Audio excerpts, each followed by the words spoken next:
ఇవాల్టి వీడియోలో Nifty analysis గురించి చూద్దాం. సో, ఈరోజు నిఫ్టీ అనేది ఫ్లాట్‌గా ఓపెన్ అయింది. నిన్న 23,350 లెవెల్ గురించి డిస్కస్ చేసాం. దాన్ని స్ట్రాంగ్‌గా రెస్పెక్ట్ తీసుకొని అండ్ మార్కెట్ అనేది స్లోగా అప్ మూవ్ అనేది ఇచ్చింది.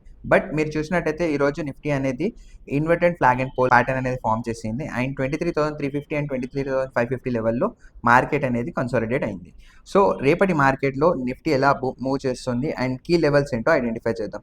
సో, రేపటి మార్కెట్‌లో నిఫ్టీ ఫ్లాట్‌గా ఓపెన్ అయితే 23,350 అండ్ 23,550 అనేది స్ట్రాంగ్ సపోర్ట్ అండ్ రెసిస్టెన్స్‌గా బిహేవ్ చేస్తుంది.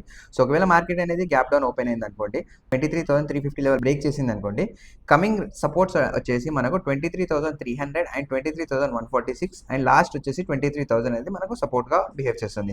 ఒకవేళ మార్కెట్ అనేది 23,550 లెవెల్ బ్రేక్ చేసిందనుకోండి ఆర్ గ్యాప్ అప్ అయిందనుకోండి, సో నెక్స్ట్ రెసిస్టెన్స్ వచ్చేసి మనకు 23,720 అండ్ 23,851 అనేది స్ట్రాంగ్ రెసిస్టెన్స్‌గా బిహేవ్ చేస్తుంది. రేపటి మార్కెట్ వ్యూ ఏంటో కామెంట్ చేయండి.